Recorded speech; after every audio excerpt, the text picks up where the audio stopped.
Superior Bathhouse was built in 1916. Superior was known as the People's Bathhouse, and today things have not changed. You see like these kind of the markings. This used to be pre-existing walls. So this was the divider between the women's side and the men's side of the whole building. My name is Katie Wyndham. I'm the general manager of Superior Bathhouse Brewery in Hot Springs, Arkansas. We're located in Hot Springs National Park. Superior was known as the People's Bathhouse, which was an indicator to people that you could come in and have a bath at a lower price than some of the other bathhouses. The bathhouse was divided between men and women, one side, the women's side being a lot smaller than the men's.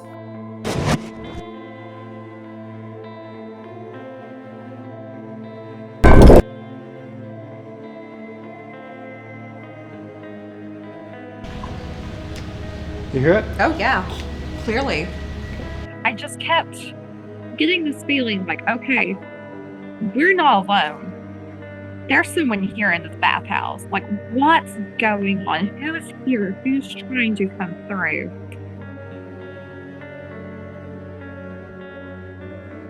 I kept feeling like someone was walking with us. Someone was, keeping an eye on us, which was really interesting.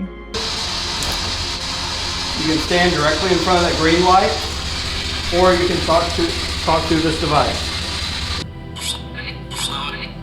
So Necrophonics, what it is, it's an app that was developed by one of the top paranormal investigators in the country.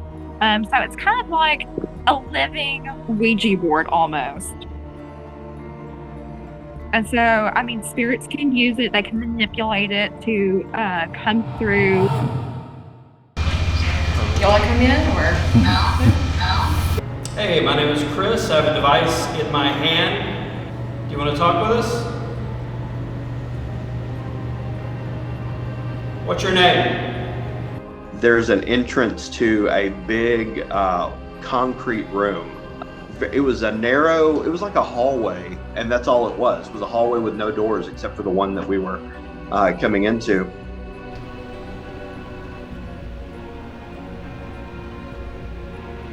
The other thing of note is the fact that when we did pick up audio in that room, where you would hear echo, because it is a completely concrete room, it was basically flat. Whatever responses we got were flat sounding, which is an odd thing as it is.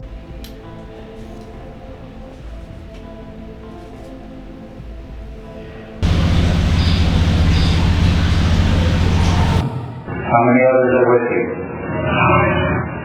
It sounded like it said 7, because we were all like, oh yeah, there's 7 of us, da-da-da. But then when I went on to review it, it sounded more like it was saying 5. Oh, and then also at one point we went into the bathrooms up on that upper level, and there was, of course, I hold the recorder away from my body and everything. There was no one standing anywhere close to the device at the time. And as I was recording, you hear this very clear breath directly into the recording device. What's the name of this place?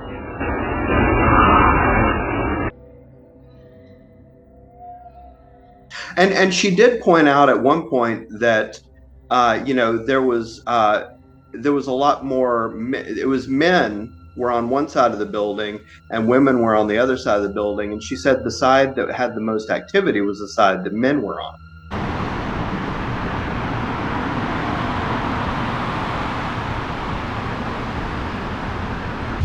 Like I can see their suits, very nice, very dark colored suits.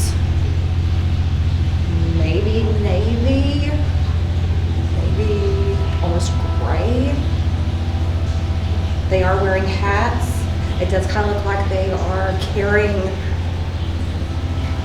pistols with them. They're making that very well known. They keep walking around.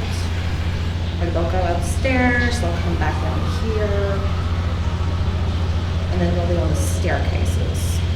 And so when we were down in that crawl space, we had all these men voices coming through. That's when I started seeing these two man figures. They were very dressed like 1920s, 1930s, very late 20s, early 30s as well in age. They, of course, they had the fedoras, they had the suits. One had a cane, which was really interesting, but not like he had to use it for like anything physical. He just had it as an accessory. But they also let me know that they also had side pieces on them, that they had their guns with them, but they weren't they weren't causing any harm. They were just kind of keeping an eye on things, making sure that everything was going to plan, everything was, going smoothly, no one was acting funny. The Superior Bathhouse, it was, for me, there was a lot of, if I can explain it, like high vibrations. Also, an energy there that was very playful, kind of like a hide and seek kind of energy. And they were very interacting and kind of like I got to see things through their eyes. Like I was the hider.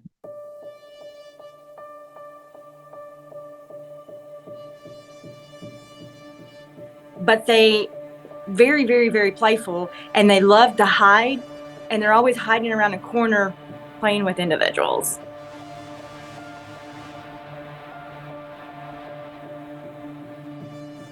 It was definitely an adult, with a childlike sense to them.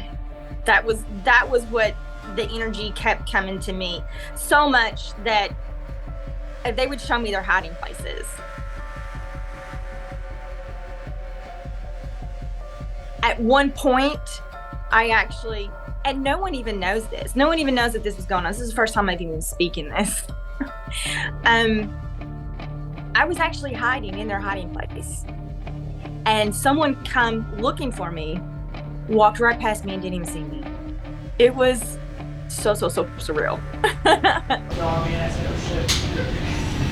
Did you hear it? Play that back one more time. Is he saying 7? Where we got the most of our activity was in that little crawl space, that little door crawl space area. And for there to be, I guess, that much background noise. Okay, I have that device in there that you can talk with. I'm hearing you. Just talk as loud as possible. And to still pick up anomalies, that's cool. To see Chris's face when he goes back and he replays the audio, his face just goes, that's, maybe just a breath, sounds like a breath, or, and then putting the headphones on yourself, especially when I ask questions and get a response to my questions.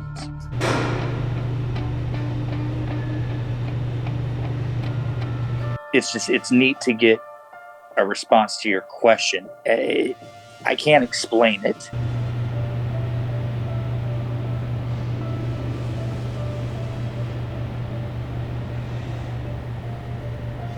What are you in your hot springs for?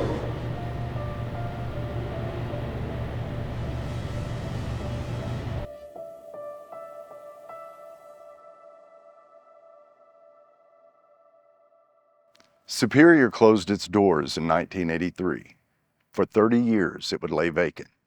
Today, Superior Bathhouse and Brewery is the only brewery in the world to utilize thermal spring water from 47 different springs. Is Superior Bathhouse and Brewery haunted? Maybe you should visit and find out for yourself.